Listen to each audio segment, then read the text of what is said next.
بسم اللہ الرحمن الرحیم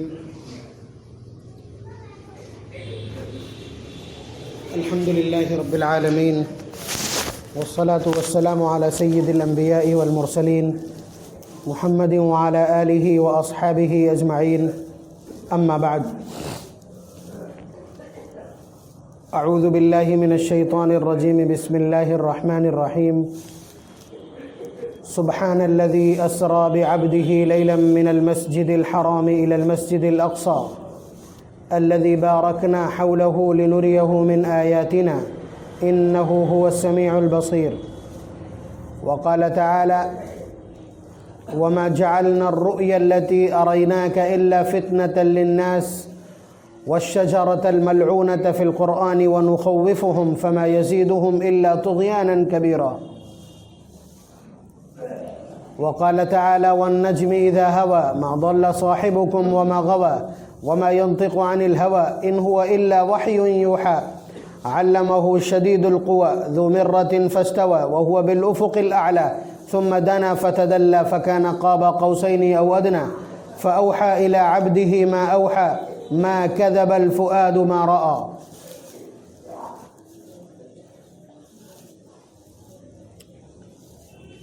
آج رجب کا مہینہ شروع ہو جائے گا. آج 30 تاریخ ہے جمادی الاخری کی، اور آج یقیناً چاند نمودار ہوگا. رجب کے سلسلے میں 2 چیزیں بڑی مشہور ہیں، ایک تو کونڈے اور دوسرے کیا کہتے ہیں مریم چاند کا روزہ. مجھے نہیں معلوم ہے، لیکن سنا یہ ہے کہ لوگ 27 تاریخ کو بھی روزہ رکھتے ہیں. حالانکہ اس روزے کا کوئی ثبوت نہیں ہے شرعی اعتبار سے، لیکن وہ روزہ کیوں رکھا جاتا ہے؟ معراج کے اپلکش میں یا معراج کی یاد میں. حالانکہ طے نہیں ہے، حالانکہ راجح قول ہے، طے نہیں ہے کہ اسی رات حضور کو معراج ہوئی تھی. جب اتنا طے نہیں ہے تو روزے کا تذکرہ کہاں سے آ جائے گا؟ بہرحال اب معراج کا تذکرہ بارہا آپ تقریروں میں بھی سنتے ہیں یا نعتوں میں تو آپ برابر سنتے ہی سنتے ہیں. تو میں چاہتا ہی ہوں کہ اس کی کچھ تفصیلات آپ کی خدمت میں پیش ہو جائیں، اور وہ 20 سے 25 منٹ میں ممکن نہیں ہے، تو اس رجب کے پورے مہینے میں انشاءاللہ اس کی کچھ تفصیلات ہم آپ کی خدمت میں ذکر کر دیں گے.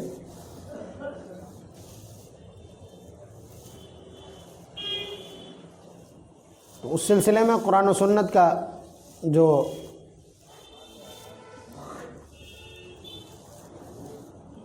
تذکرہ ہے یا احادیث میں اور قرآن کریم میں معراج کے جو اشارات ہیں وہ آپ کی خدمت میں عرض کر دوں. وجہ یہ بھی ہے کہ معراج ایک ایسا واقعہ ہے کہ جس میں صحابہ کے بیچ میں زبردست اختلاف پایا جاتا ہے. معراج کے ذیل میں جو چیزیں ذکر کی جاتی ہیں ان میں خود صحابہ میں باہم اختلاف ہے. آپ سمجھ رہے ہیں؟ اس لیے اس کا بیان کرنا بھی آسان نہیں ہے. لیکن اس وقت 3 طبقے ہو گئے ہیں جو معراج کو لے کر کے افراط اور تفرید کا شکار ہے. مطلب ایک طبقہ تو وہ ہے جو سرے سے حضور کی معراج کا ہی انکار کرتا ہے، اس میں یہ غیر مقلد شامل ہیں. اور ایک طبقہ یہ کہتا ہے کہ اللہ نے حضور سے حضور سے بٹھال کر کے سامنے بات چیت کی ہے، وہ یہاں تک چلا جاتا ہے. تو یہ افراط اور تفریط ہے. ایک جماعت وہ ہے جو اس بات کی قائل تو ہے کہ حضور کو جسمانی معراج ہوئی ہے. یہ جسمانی اور منامی یا روحانی یہ بھی بڑا اختلاف ہے. وجہ یہ ہے کہ ایک معراج تو وہ ہے، ایک تو قرآن سے ثابت ہے. معراج کے 2 سفر ہیں، 2 پارٹ ہیں معراج کے. معراج کے 2 پارٹ ہیں. ایک پارٹ ہے مکہ مکرمہ سے بیت المقدس تک کا. اس کو قرآن کریم نے باقاعدہ بیان کیا، جو میں نے ابھی آیت تلاوت کی ہے